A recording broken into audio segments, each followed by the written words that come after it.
Ohayo minasan, ketemu lagi dengan Iris di channel Animania. Oke guys, balik lagi dengan pembahasan One Piece. Kali ini aku pengen nyoba nih kupas tuntas tentang salah satu arc yang menarik banget buat dibahas guys. Nah, arc yang aku maksud tersebut adalah arc-nya Dressrosa. Soalnya aku sendiri kayak ngerasa ada banyak hal yang bisa ya kita ulik lah dari arc Dovi ini guys. So, biar nggak makin penasaran nih, kita langsung aja lah ya ke kontennya guys. Let's go!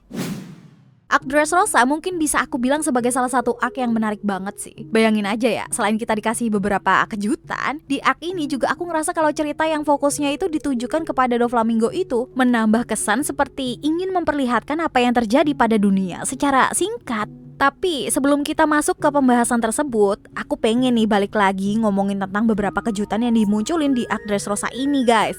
Pertama, buat aku ya, kemunculan dari Sabo tentu memberikan dampak yang cukup besar ke cerita.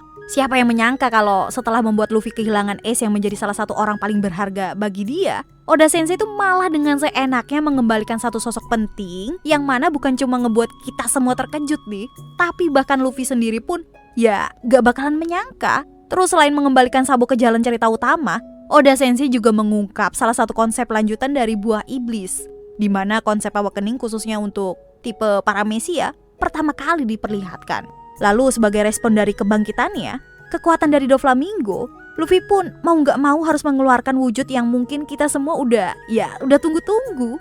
Karena setelah time skip berlangsung guys, entah itu di arc Fishman Island ataupun di arc Panghazard, Luffy itu bisa kita bilang belum ketemu lawan yang sebanding buat ngeluarin kekuatan sesungguhnya. Makanya tuh barulah setelah harus berhadapan dengan Dovi, ya Luffy memunculkan gear 4 miliknya yang menjadi salah satu teknik yang dia kembangkan bersama dengan Relic.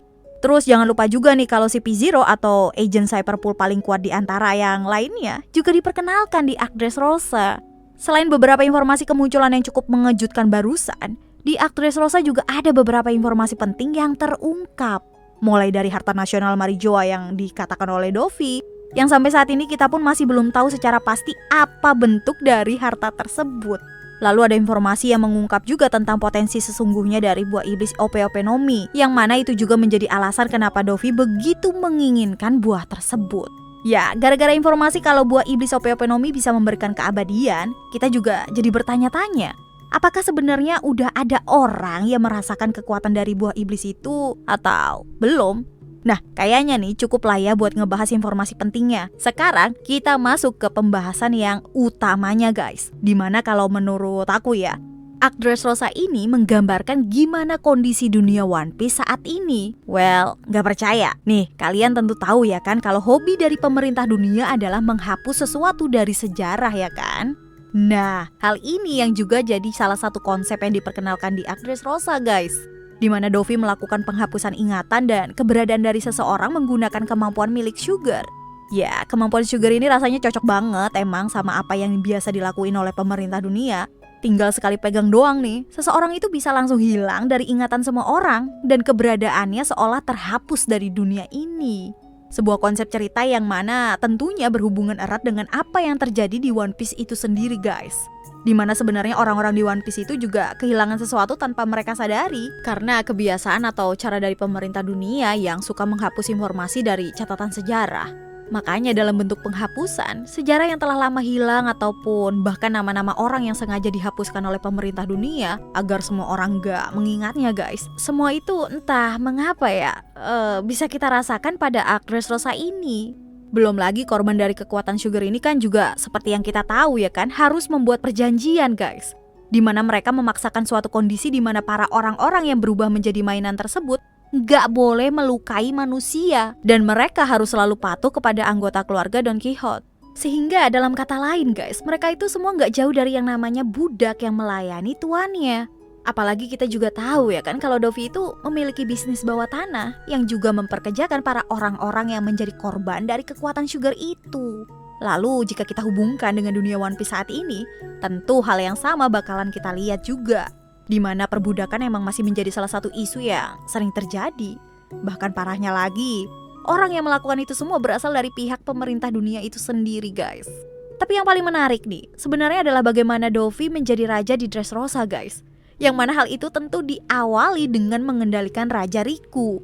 lalu membiarkan dia membuat kekacauan, dan mereka pun dari kelompok Don Quixote datang seolah-olah menjadi pahlawan. Hal yang mana tentu membuat semua rakyat di Dressrosa itu ya tertipu kalau pemimpin atau orang yang menguasainya adalah orang yang sebenarnya menjadi dalang di balik insiden yang dilakukan oleh raja sebelumnya. Sementara itu pada dunia One Piece, apa yang sebenarnya terjadi adalah adanya keberadaan atau sosok yang ternyata selama ini menjadi penguasa di dunia itu sendiri, guys. Atau bisa kita sebut sebagai orang yang menguasai atau menduduki tahta kosong di Marijoa. Ya, siapa lagi kalau bukan Im Sama seorang, ya kan?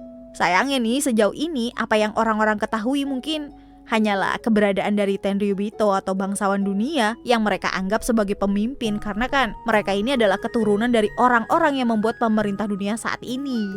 Ya, Im Sama sih secara nggak langsung, guys, berlindung di balik nama Tenryubito untuk bisa mengendalikan dan menyembunyikan dirinya secara sempurna, sehingga gak ada seorang pun yang tahu tuh kalau sebenarnya ada satu sosok yang menguasai dunia ini. Hal yang seperti apa yang Dovi lakukan, di mana dia berlindung di balik kelakuan Raja Riku, sehingga Dovi itu bisa mengambil hati dan simpati dari masyarakat, yang mana semua hal itulah yang membuat Dovi bisa menjadi seorang raja, guys. Ya, baik orang-orang di Dressrosa atau orang-orang di dunia One Piece secara umumnya, ya pada intinya mereka semua itu sebenarnya telah ditipu oleh suatu sosok.